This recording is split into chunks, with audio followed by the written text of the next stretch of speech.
Bonjour tout le monde. Alors cette vidéo n'était absolument pas prévue, mais puisque si vous le savez, je suis en challenge zéro achat. Mais voilà, j'ai dérogé à ma règle. J'ai acheté des livres au mois de février, mars et avril.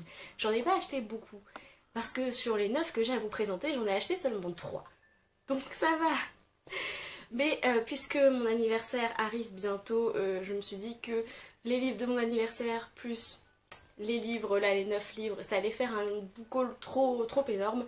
Donc j'ai décidé de vous parler de ces livres aujourd'hui. Je vais d'abord vous présenter le seul livre que j'ai acheté en format papier et il s'agit de Caraval de Stéphanie Garber. Je l'ai acheté pour la lecture commune avec Marion de la chaîne et du blog Entre les lignes. Donc voilà, j'avais pas le choix, c'était pour une lecture commune. C'est l'histoire de ces deux jeunes sœurs qui gagnent une espèce de billet de loterie pour aller sur cette île pour jouer à ce jeu auquel tout le monde joue. Le problème c'est que quand elles arrivent, la petite sœur se fait kidnapper et en fait le jeu c'est que la grande sœur la retrouve pendant les jours qui restent sur cette île. Ensuite, je vais vous présenter les deux livres qu'on m'a offerts. Ma grand-mère m'a acheté sur un marché Héloïse et Abélard de Fénélon. Oui, on le voit pas beaucoup, voilà, ça vous avancera peut-être plus si je vous montre ça comme ça. Je ne sais quasiment rien dessus, on m'en a beaucoup parlé pendant mon année de prépa, je sais que c'est un classique et c'est une histoire d'amour très connue, donc j'en ai profité. Avec ma mère, on est rentré dans un café-librairie en vacances en Bretagne et elle m'a dit bon bah vas-y, choisis un livre et j'ai choisi Les Porteurs de C. Cueva. Je l'ai vu sur la chaîne d'Audrey Le Souffle des mots et le résumé m'a donné tout de suite très envie de le lire puisque jusqu'à 16 ans dans ce monde, les jeunes gens sont neutres et à 16 ans ils doivent choisir leur sexe. Sauf les porteurs qui ont une déficience physique, physiologique si j'ai bien compris, et Matt, le personnage principal de ce premier tome, fait partie de ces personnes-là. Je me suis inscrite récemment sur le site NetGalley. Si vous ne connaissez pas, c'est un site pour les blogueurs, booktubeurs, etc. pour recevoir des livres à chroniquer. J'ai reçu de la part des éditions Robert Laffont le second tome d'Amy Harmon, c'est Le Chant du cœur. Voilà, sauf que je ne savais pas que c'était un tome 2, donc je n'avais pas lu le tome 1. Ce qui est problématique effectivement, boulet. Mais donc j'ai acheté le tome 1, la loi du cœur, donc en anglais The Law of Moses, pour pouvoir le lire avant de lire le tome 2. C'est l'histoire de Moïse qui peut voir les morts, il lui envoie des images qu'il peint en fait. Et c'est vrai qu'au début de l'histoire, il ne contrôle pas vraiment son pouvoir et il va rencontrer une jeune femme qui s'appelle Georgia.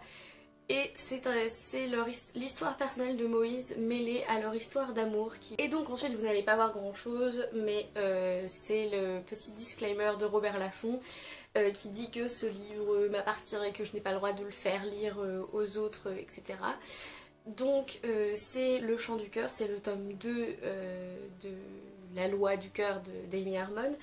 Et donc c'est l'histoire plus particulière de Tag et une histoire d'amour aussi qu'il va vivre avec une jeune femme. Alors là pareil, vous n'allez pas voir grand chose, mais j'ai reçu aussi par NetGalley et les éditions Fayard Les Indomptables de Florence Colombani. C'est une épreuve non corrigée, donc il n'y a pas encore la couverture définitive, mais c'est l'histoire de ces idoles d'Hollywood entre les années 30 et les années 60 à peu près, dont Grace Kelly, Lana Turner, et ça décrit leur vie, par quoi elles ont dû passer.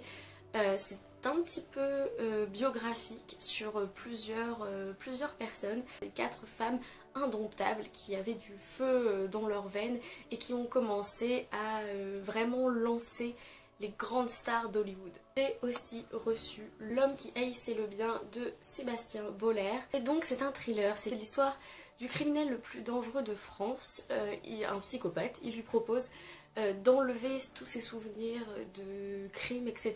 et de remplacer toutes ses pulsions de violence par la bonté, la générosité, etc. Et c'est vrai que ça m'intrigue tout particulièrement parce que ça pose aussi la question de l'identité. Est-ce qu'on peut jouer comme ça avec l'identité? et aussi est-ce que quelqu'un d'aussi mauvais peut devenir tout d'un coup quelqu'un de bon et de généreux. Ça me paraît assez utopique mais j'ai très hâte de me plonger dedans. Et enfin le dernier livre que j'ai acheté c'est Crooked Kingdom de Leigh Bardugo. J'ai parlé de Six of Crows, enfin que j'avais lu Six of Crows au mois de mars je crois avec Marion de la chaîne et du blog Entre les lignes, et après ça je n'ai pas pu résister, je me suis directement acheté le tome 2 parce que je voulais absolument savoir la fin de toute cette histoire incroyable. Crooked Kingdom ça reprend directement limite quelques minutes après Six of Crows, ça ne nous laisse pas mariner.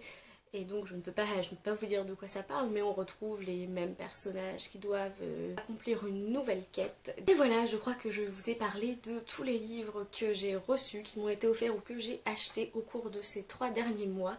Ça va, c'était pas non plus un énorme craquage et la plupart je les ai déjà lus, donc en fait c'était utile quoi. Merci d'avoir regardé cette vidéo, n'hésitez pas à me dire en commentaire si vous avez lu certains des livres que j'ai achetés et ce que vous en avez pensé. En attendant une prochaine vidéo, amusez-vous avec vos lectures, lisez bien et bisous!